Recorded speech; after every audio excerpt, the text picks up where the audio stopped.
Injection की ज़रूरत नहीं पड़ेगी। हमने भी अपने हॉस्पिटल में यही देखा है कि जो बच्चे एडमिट हुए हैं तो वही एडमिट हुए जिनको कोमॉर्बिडिटीज़ हैं, या जिनको मान लो कोई कैंसर की बीमारी या कीमोथेरेपी चल रहा है, कोविड हो गया तो वो ज़्यादा सीरियस है। हेल्दी बच्चों में बहुत माइल्ड इलनेस हुआ है, मेजॉरिटी को कोई ट्रीटमेंट की ज़रूरत भी नहीं पड़ी। Less than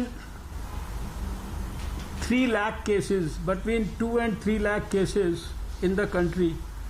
So this is a significantly positive signs, though could be called an early sign when we are seeing a decline in the number of cases and a bit of control over the COVID-19 situation.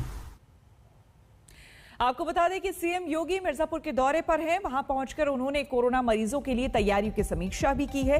साथ ही कहा है कि UP में अब record test हो रहे हैं। तो लगातार अगर नए केस की बात करें तो 3,981 केसेस सामने आए हैं। 24 घंटे में 153 लोगों की मौत हो गई है। पूरी टीम ने कोविड प्रबंधन का एक बेहतर उदाहरण प्रस्तुत किया और इसके तहत टेस्ट एंड ट्रीट का जो फार्मूला आदरणीय प्रधानमंत्री जी ने देश को दिया था, हम लोगों ने उसको प्रभावी ढंग से लागू किया। प्रदेश में फर्स्ट फेज में जो फर्स्ट वेव आई थी उस समय एक्टिव केस 67,000 तक पहुंचे थे। सेकेंड वेव में 3,10,000 तक पहुंची। हमने दोनों बार विशेषज्ञों के द्वारा जो आशंका व्यक्त की जा रही थी उसको निर्मूल साबित किया। जो आशंका व्यक्त की जा रही थी कि सेकेंड वेव में यूपी के अंदर प्रतिदिन 1 लाख पॉजिटिव केस आएंगे, हम लोगों ने इसको 38,000 तक सीमित रखा और आज 3,10,000 के एक्टिव केस घट करके प्रदेश में 69,000 मात्र रह गए हैं। प्रदेश के अंदर सबसे अधिक एक दिन में पॉजिटिव केस जो आए थे 38,055 आए थे। आज वो संख्या 3,900 तक पहुंच गई है। मात्र 3,900 पॉजिटिव केस आज आए हैं।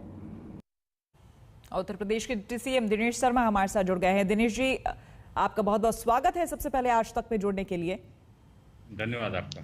आप खुद कोरोना से अभी जूझ करके आप बाहर आए हैं। आप विजय एक तरह से आपने कोरोना पर प्राप्त किया है। तो सबसे पहले आपसे जानना चाहेंगे कि आपका खुद का एक्सपीरियंस कैसे रहा? देखिए, कोरोना की जो महामारी है उसने पूरे भारत ने पूरे विश्व को प्रताड़ित किया है।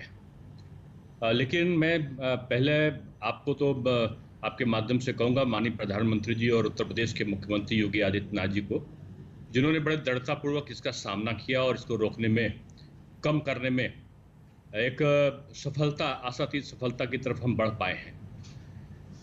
एक्सपीरियंस की जहाँ तक बात कहें तो ये ऐसा मंजर था जिसका अनुभव करके आज भी अंतर मन में एक अजीब सी कल्पना आती है।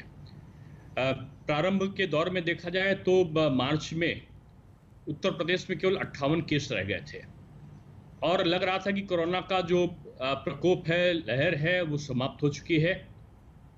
बाद में जब द्वितीय लहर की चर्चा आई तो पूरे देश में, क्या हर जगह इसकी कल्पना नहीं रही होगी कि इतनी तीव्र गति से इस प्रकार का जो प्रकोप है कोरोना संक्रमण का वो आएगा। और वो एक ऐसा समय था कि अप्रैल के तीसरे सप्ताह में जिस तेजी के साथ में बढ़ा उसकी कल्पना नहीं की जा सकती। हालांकि उत्तर प्रदेश ने बहुत बड़ी तैयारी कर रखी थी और हमने हर जगह पर, आप उस समय का मैं आपको बताना चाहूंगा कि एक समय ऐसा था जब 2 मार्च 2020 में आगरा का मैं प्रभारी हूं, उप मुख्यमंत्री के नाते आगरा जिले का प्रभार भी मेरे पास है, रायबरेली का भी है। आगरा जिले में एक कोरोना का संक्रमित आया था 2 मार्च को 2020 में।